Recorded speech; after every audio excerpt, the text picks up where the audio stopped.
Hi guys, I'm James, thank you for coming to watch, and today is the 5 things I love and the few things I don't about this Epiphone SG 2020 special. It's quite easy to make that mistake, especially when it's 31 degrees outside and you're stuck in a hot computer-filled study. But this is about the 5th time I'm going to record this, so let's try and get it all in one. Let's get the job done. This is an Epiphone, but there have been great strides from Gibson and Epiphone to make these feel more and more authentic. And I think now in 2020, they finally got to a point where it's not an insult to their Epiphone customers.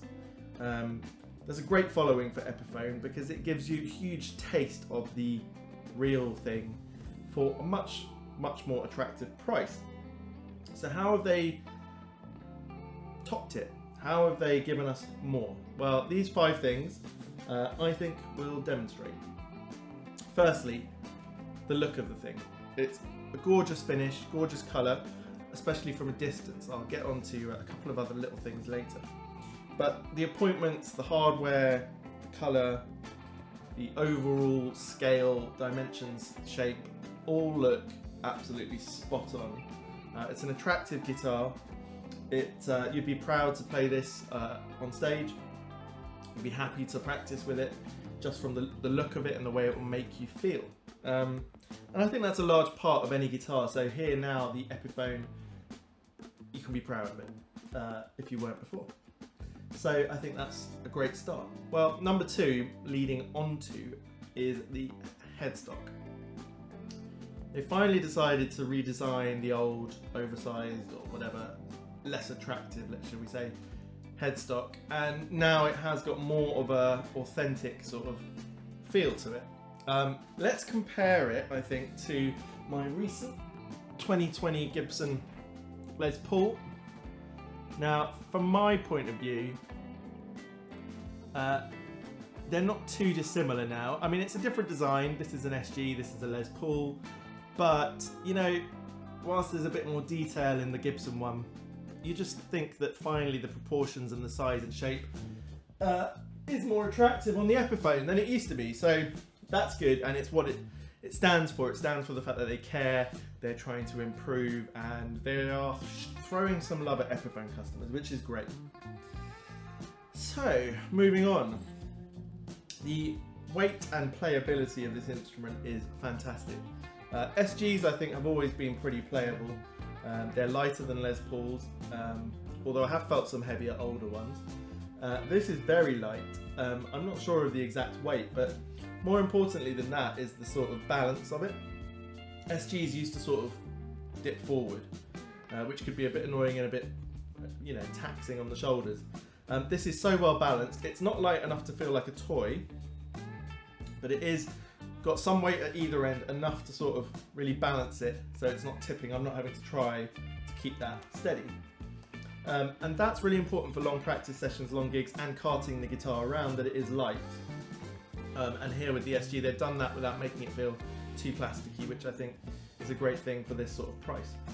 But now the 2 more important things, I think. The neck, the shape of it, and everything else. The neck here is quite wide. It's not a tiny little tapered neck.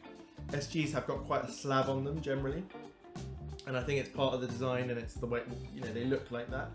So you can feel that. But what they've done here is they've definitely tapered the back in. I've played some old SGs and some sort of custom ones that have much larger necks and actually can't barely get my thumb over the top. With this one, I can at least play on the 6th string, if not sometimes the 5th as well, which for me is great. But on top of that, you know, it has just the right sort of shape to really dig in, and there's nothing uncomfortable about it, so you're not going to get fatigued by the neck, and that's really important. But on top of that, a couple of other things are the actual quality of the wood, and the fret wires feel great. They feel like they're from more expensive guitars. The fretboard itself, I think it's made of laurel wood, and it's got a nice grain to it. you know, it feels and looks like the real thing rather than the cheaper guitars that I've tried, which have a sort of plasticky, horrible looking grains. This has got texture. It's got the different colours running through it, like striations of colour in the grain. You know, you can see little gaps and things like that, and you feel like it would actually age with the guitar rather than just always looking the same and looking plasticky. But perhaps even more important than that, when it comes to playability, is how high up the neck you can play. The comfort of an SG is great anyway, but Epiphone have properly managed to get that high-end feel and comfort and the right fret sizes for up here. So I'm just going to whack on a slightly more high gain sound.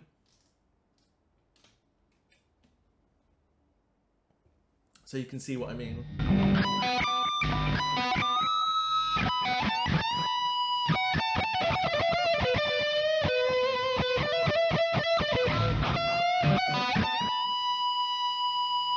That's awesome. I mean, I've played much more expensive guitars that you can't get up there because of the shape, or if you can, can't fit your fingers in.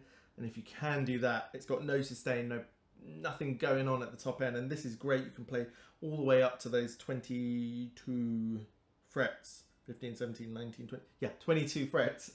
Just double checking. That's huge. I mean, you know, for a shredder who wants to play all the way up, that's perfect. For me, sometimes, you know, you're just bluesing along and you just want to go, you just want to get that note.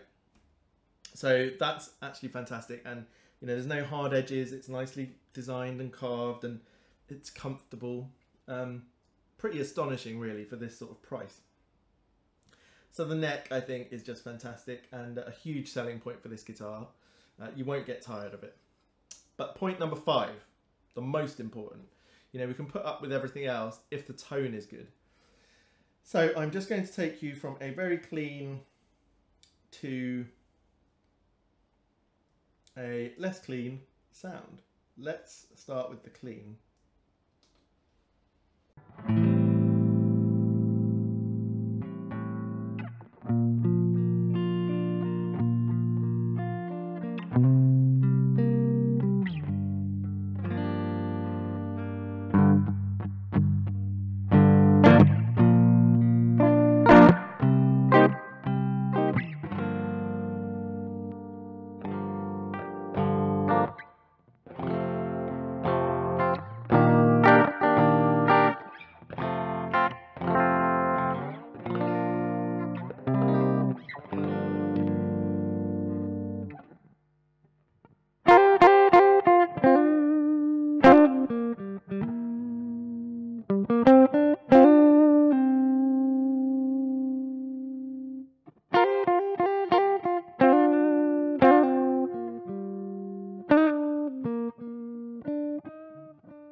You can really clean this up like a single coil, and that is remarkably versatile. If you're using humbuckers on an SG or a Les Paul or whatever, they never quite clean up to that really clean, bright tone. And for this sort of delicate,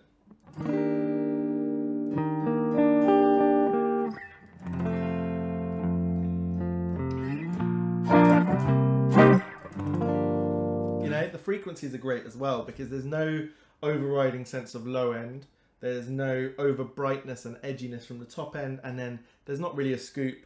It's got nice so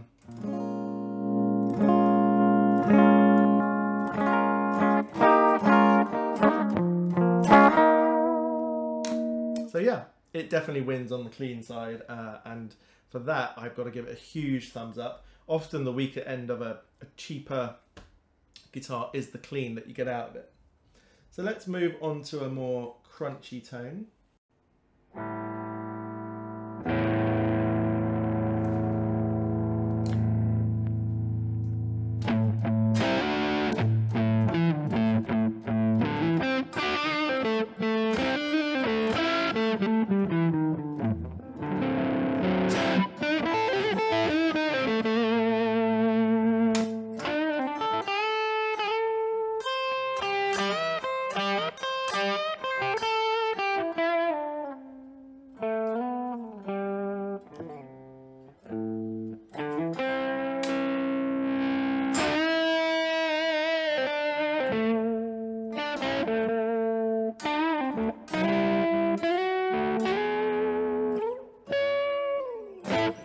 So, you know, you've got your blues chops in there.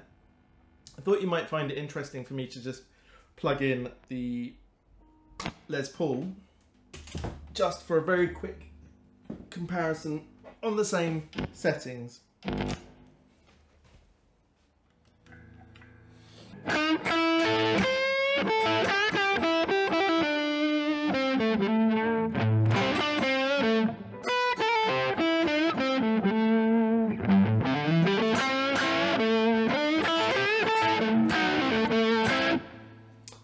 And let's see how this cleans up with the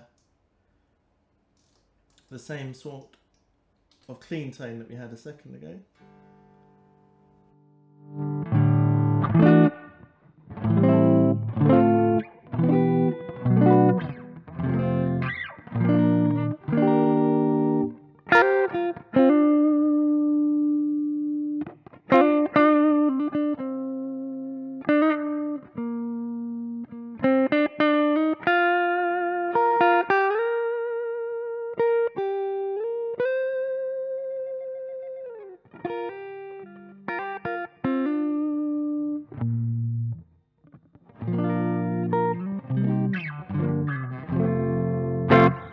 So you can hear that generally it's just a bit more full fat sounding, and that's the thickness of the body, the weight and everything.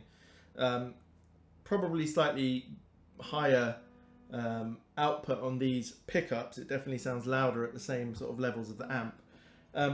But the benefit of having the SG, you know, more is not always more, I find. And in a band setting, the SG really punches through. It doesn't have too much low end that sort of gets wallowy and lost. I think the frequencies there are really great for punching through. And you've already heard a very high gain tone, but one more time.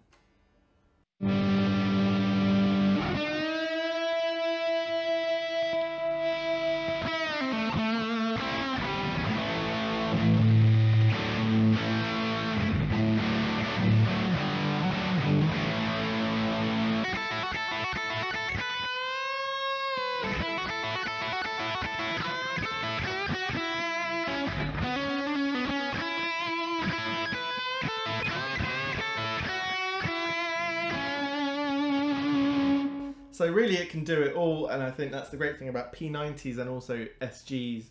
The lack of weight in the body does help to punch a bit more in the mid-range. But it's not all flowers, rainbows and coffee.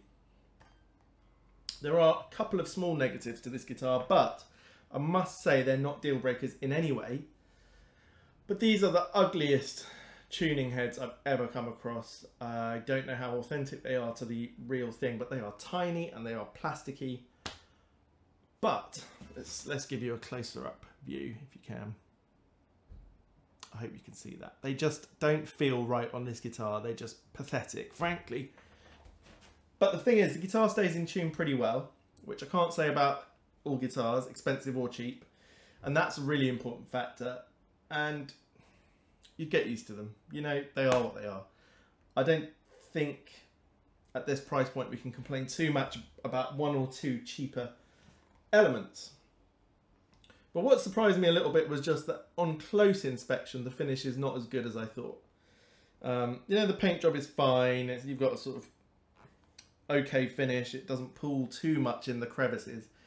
But there's some weird finishing on the wood. It's really bumpy and lumpy and slightly asymmetrical. And just looks like someone couldn't be bothered to sand it down properly. There are sort of dips and lumps and humps and bumps. Okay, it's not the end of the world. Certainly doesn't make any difference to the way it plays. But it just, as you sit there sort of chilling out with it, just makes you think, oh yeah, it's the Epiphone. I can't imagine that the Gibson version would have those same slight problems. But overall, doesn't even look actually perfectly symmetrical on the headstock. There's a slight weirdness there. I don't know. Slightly not symmetrical. Anyway, it is what it is.